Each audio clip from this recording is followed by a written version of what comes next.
Donc, on vient de parler des masques de fusion. Il reste ce dernier petit bouton qui est donc la possibilité de faire des calques de réglage. On va mettre ce calque-là à la poubelle et on va revenir à notre image de départ.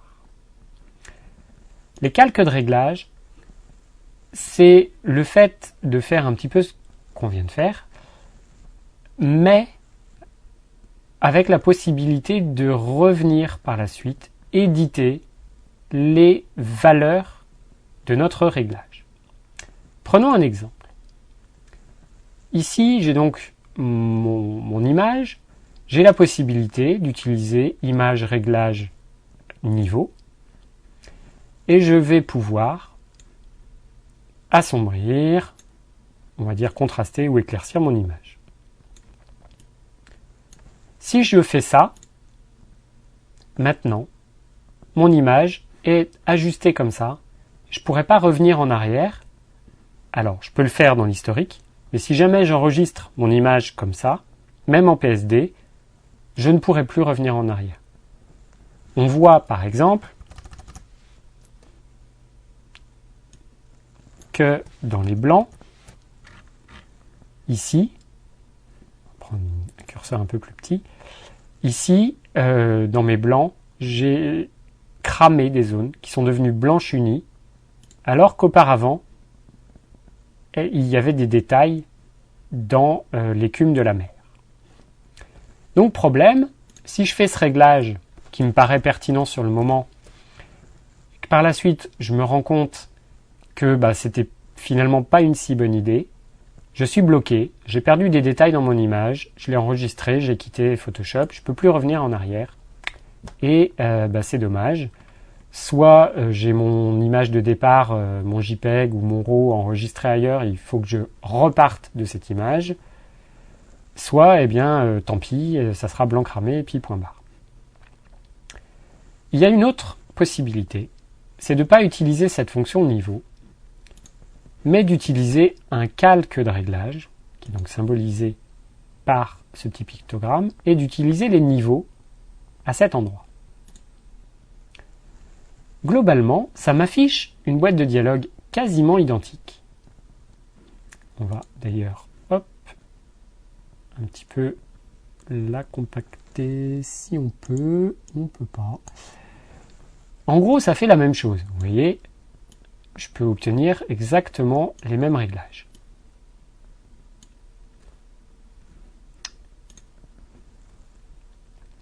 Maintenant, si on zoome, on voit qu'on a le même problème de mer cramée. La différence, c'est que quand je vais retourner sur ce calque, j'ai toujours mes curseurs que je peux librement régler.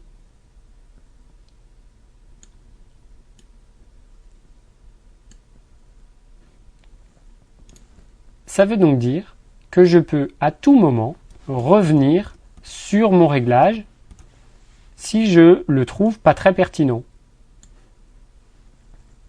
Je peux continuer ma retouche, je peux ajouter d'autres choses, faire disparaître mon blocos avec mon outil pièce comme on l'a vu tout à l'heure. Je vous le fais rapidement. Bon, c'est pas top, mais vous voyez l'idée.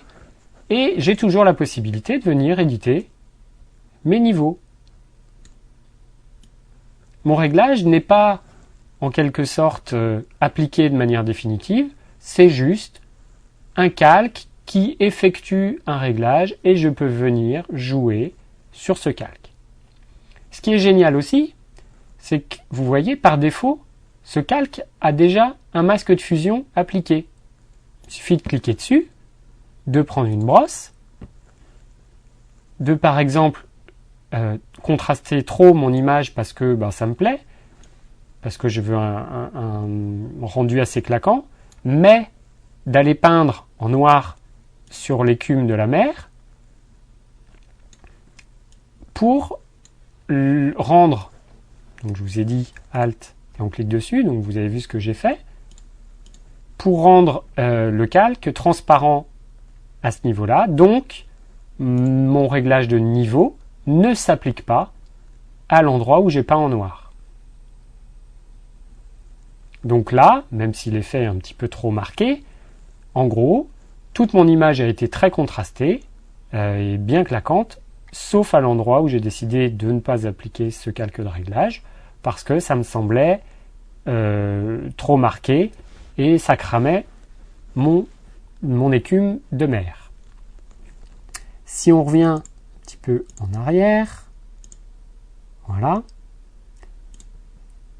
Je vous ai dit que j'ai peint en noir, mais en réalité, ce qu'il faudrait, c'est pas que 0% de cet effet s'applique. Ce qui serait bien, c'est qu'il s'applique un petit peu, mais pas autant que sur le reste de l'image. Pour ça, je peux peindre en gris.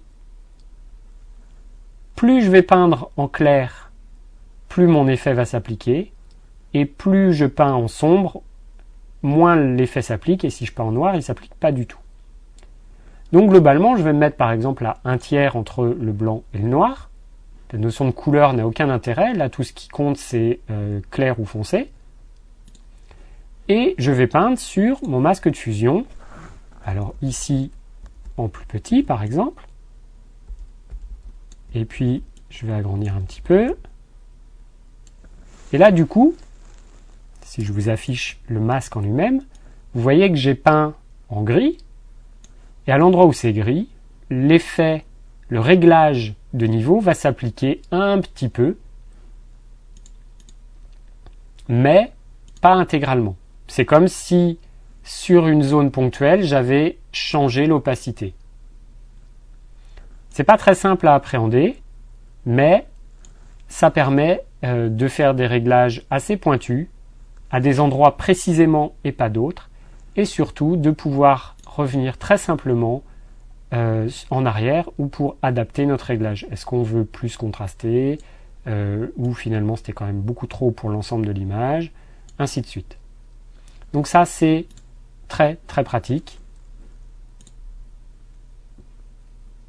Ça n'a pas trop d'intérêt.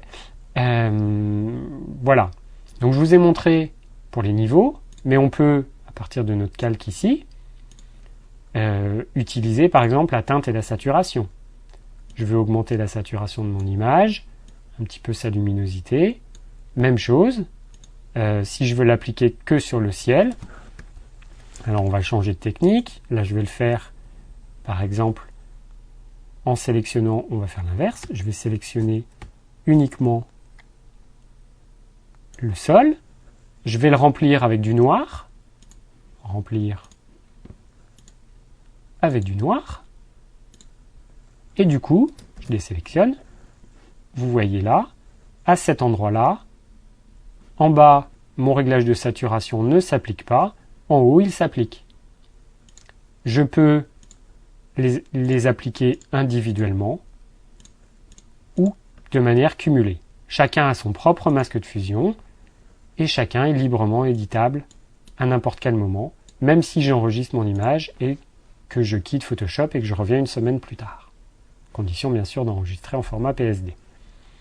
Donc ça vous donne déjà, on va dire, des possibilités de réglage très très pointues. C'est ce que vous aurez beaucoup plus de mal à faire, par exemple, si vous utilisez des logiciels de traitement de fichiers RAW qui sont moins prévus, à part quelques fonctions dans Lightroom, mais qui sont souvent moins prévus pour faire de la retouche locale. C'est là vraiment la grosse force de Photoshop, c'est cette possibilité de vraiment travailler sur plusieurs couches en même temps et sur des zones très pointues, très précises. Là, si par exemple, donc j'ai modifié mon image, vous vous rendez compte, j'ai fait disparaître mon blocos. Maintenant, je vais peut-être pas, si je retourne dans l'historique, eh ben, si je veux revenir à un état où mon blocos n'était pas masqué, je suis embêté parce que ça va aussi supprimer tous les calques que j'ai créés après, les calques de réglage. Qu'est-ce que je peux faire? Je réouvre mon JPEG d'origine, qui se trouve être là. Donc vous voyez, je suis dans une deuxième image. Je sélectionne l'intégralité de mon image, je la copie, Donc ça veut dire que je la mets en mémoire dans le presse-papier. Je ferme. Je retourne ici et je fais édition coller. Qu'est-ce qui se passe? Ça m'a créé un nouveau calque, juste au-dessus de l'ancien, qui contient le contenu de mon JPEG de départ.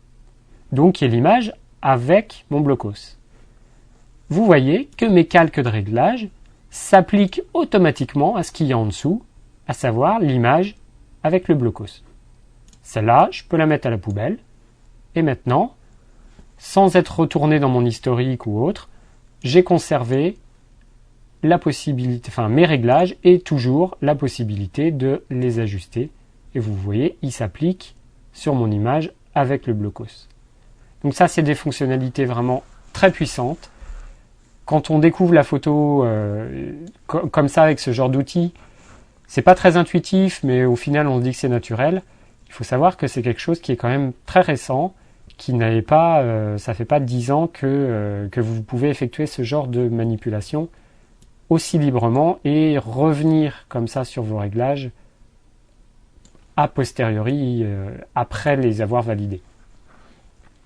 C'est d'ailleurs pour ça que historiquement on trouve encore ce mode image, réglage, luminosité, contraste. Maintenant, pour la retouche photo, même si ce menu existe, vous n'avez plus vraiment intérêt à l'utiliser, à part éventuellement au début pour faire un premier gros réglage sur votre image si elle est vraiment mal exposée, mais vous avez tout intérêt à utiliser ces calques de réglage parce que vous pourrez revenir en arrière et ajuster ces réglages à tout moment par la suite.